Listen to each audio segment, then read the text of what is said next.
আসসালামু আলাইকুম। আপনাদের জন্য আজকে আমি নিয়ে আসছি একটা রেসিপি, সেমাইয়ের রেসিপি। নবাবী লাচ্ছা সেমাই, সুস্বাদু। দেখুন কি সুন্দর দেখা যাচ্ছে, লেয়ার বাই লেয়ার, এত সুন্দর গার্নিশিং করা হয়েছে। এবার আমি ফ্রাই প্যানটা হালকা গরম করে নিয়ে তার উপরে 3-4 চামচ ঘি দিয়ে দিলাম। ঘিটা হালকা গরম হতেই আপনারা সেমাইটা দিয়ে দিবেন, বা আগে সেমাইটা দিয়ে তারপর চুলাটা অন করবেন, না হলে সেমাইটা পুড়ে যেতে পারে। আর সেমাইটা পুড়ে গেলে এটা খেতেও ভালো লাগবে না, আর এর যে অরিজিনাল স্বাদ সেটাও আসবে না। দেখুন আমি সেমাইটা দিয়ে দিয়েছি, ঘিটা পুরোপুরি না গলে যেতেই দিয়ে এবার খুব ভালো করে ঘির সঙ্গে সেমাইটা মিশিয়ে নেব। খুব ভালো করে নেড়ে মিশিয়ে নিতে হবে। কোথাও কোনো সেমাই মানে শুকনো থাকা যাবে না। ঘি আর সেমাই একসঙ্গে মিশে যাবে। কোথাও বেশি ঘি, কোথাও কম ঘি, এরকমটা হলে পোড়াটা খেতে অতটা মজা হবে না। খুব ভালো করে মিশিয়ে নিচ্ছি। দেখুন আপনারা দেখুন, খুব ভালো করে দেখবেন যে আমি খুব ভালো করে নেড়ে নেড়ে একদম সূক্ষ্মভাবে চেষ্টা করছি যেন এটা সব জায়গায় ভালো করে মিশে যায়। এবার আমার ঘি আর সেমাইটা ভালো করে মিশিয়ে নেওয়া হয়ে গেছে। এর মধ্যে আমি দিয়ে দেব চিনি। কাচের বাটির ছোট এক বাটি চিনি, 2 টেবিল চামচ গুঁড়া দুধ দিয়ে আবার ভালো করে মিশিয়ে নেব।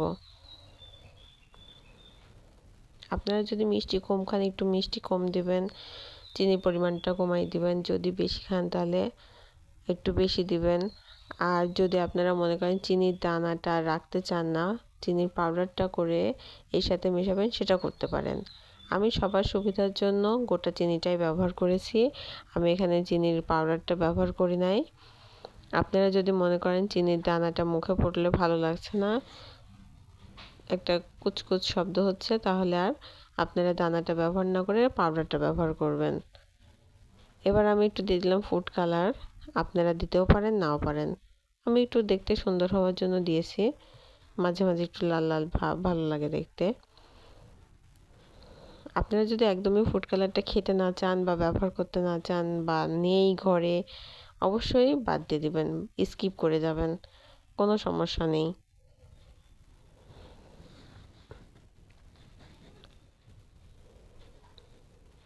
এখন আমি এই ফুড কালার, চিনি, গুঁড়ো দুধটাকেও খুব ভালো করে ভেজে নেব। খুব ভালো করে মিশিয়ে ভেজে ভেজে নেব। চিনিটা আস্তে আস্তে হালকাভাবে মেল্ট হয়ে যাবে সেমাইয়ের সাথে। খেতে অসাধারণ একটা ফ্লেভার বা টেস্ট আসে। ঘি, চিনি, গুঁড়া দুধ, এটার যে একটা অসাধারণ ফ্লেভার বা টেস্ট, এটা আসলে বলে বোঝানো যাবে না। আপনারা অবশ্যই বাসায় তৈরি করে খেয়ে আমাকে কমেন্টের মাধ্যমে জানাবেন যে আসলেই একটা দুর্দান্ত টেস্টের খাবার। ঈদের সময় করবেন, কোনো গেস্ট আসলে করবেন, বা অকেশনে করবেন, দেখবেন জিনিসটা অকেশন বা ঈদটা একটা অন্যরকম ফ্লেভার দিবে। এখন আমি এই গরম অবস্থাতে একটা সার্ভিং ডিশ নিয়ে নিয়েছি কাচের, সেটাতে সেমাইগুলো দিয়ে সাজিয়ে নেব বা সেট করে নেব।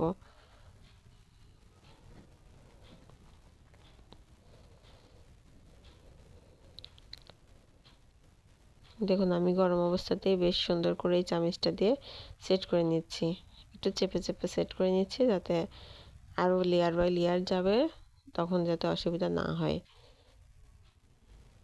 চারিদিকটা আমি সুন্দর করে সেট করে নিব। আপনারাও এভাবেই সেট করে নিলে বা সুবিধা হবে বা ভালো হবে। এবার আমি লিকুইড দুধ নিয়েছি, জাল দিয়ে 3 পোয়া দুধ জাল দিয়ে 1/2 কেজি করে নিয়েছি বা আধা কেজি করে নিয়েছি। এর মধ্যে দিয়ে দেব বেকিং সোডা, গুঁড়া দুধ,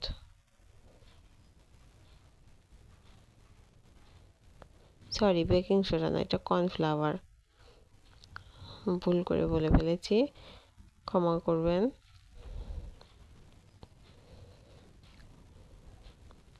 গুঁড়ো দুধ নিয়েছি আমি এখানে 4 টেবিল চামচ কর্নফ্লাওয়ার নিয়েছি, এখানে আমি 3.5 টেবিল চামচ নিয়ে এবার আমি দিয়ে দিলাম কাস্টার্ড পাউডার, দিয়ে খুব ভালো করে মিশিয়ে নেব। এখানে চামচের চেয়ে হুইপস দিয়ে নাড়লে বেশি ভালো হয়। আমি দিয়ে দিলাম কনডেন্স মিল্ক আধা কাপ বা আধা কোটা, যে যেমন দিতে পছন্দ করেন। দেখুন নাড়তে নাড়তে আমার থেকে একটু ছুটে পড়ে গিয়েছে, কোনো বিষয় না, এটা হতেই পারে। আমি হুইপসটা দিয়ে দেখুন কত সুন্দর করে মিশিয়ে নিয়েছি। এর মধ্যে কোনো দানা নেই বা গুটি ভাবটাও থাকবে না। আপনারা হুইপস না থাকলে কাঁটা চামিচ বা অন্য কোনো কিছু দিয়ে সুন্দর করে এটাকে মিশিয়ে নেবেন।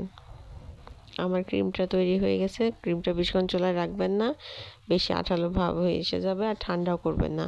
গরম গরমই এটা ঢেলে দিবেন সেট করা সেমাইয়ের উপরে। এটা ঢেলে দেওয়ার পরে আমি ক্রিমটা একটু বেশি পরিমাণে করে নিয়েছি, আপনাদের ইচ্ছা। আমার বেশি পরিমাণ করলে বেশি ভালো লাগে এটা খেতে। ক্রিম ভাবটা একটু বেশি থাকলে বেশি মজা হয়, অল্প দিলে অল্প ক্রিমি ভাব থাকবে। দেখুন আমি সুন্দর করে এটাকে ঢেলে নিয়েছি, নিয়ে তার উপরে আবার যে বাকি সেমাইগুলো ছিল ওগুলো দিয়ে দেব।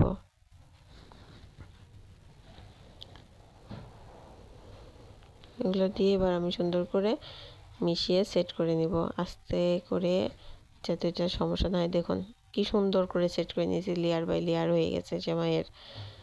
নিচে সেমাই, তারপর ক্রিম, তারপর আবার সেমাই। এখন এখানে ভেজে নেওয়া ঘি দিয়ে ভেজে নিয়েছি কিশমিশ এবং আমন্ড বাদাম।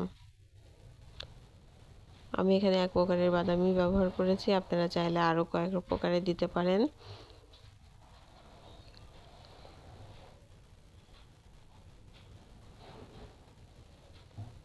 অসাধারণ হয়েছে। এই আমার রান্নাটি যদি ভালো লাগে, আমি একদম পুঙ্খানুপুঙ্খভাবে দেখানোর চেষ্টা করেছি, এই জন্য আমার ভিডিওটা একটু বেশি বড় হয়েছে, যাতে আপনারা কোনো কিছু স্কিপ করে না যান। ভালো লেগে থাকলে subscribe, comment, share, follow, like করবেন। খেতে কেমন হয়েছে অবশ্যই জানাবেন আপনারা বাসায় তৈরি করে আমাকে কমেন্টের মাধ্যমে। দেখুন কি সুন্দর করে আমি সাজিয়ে নিয়েছি সব বাদাম কিশমিশ দিয়ে, একদম পুরোটা আপনাদেরকে দেখিয়ে দিলাম কিভাবে সাজিয়েছি আমি। আমি কোনো কিছু স্কিপ করার চেষ্টা করি না এখানে। দেখুন কেটে নিয়েছি, কত সুন্দর হয়েছে।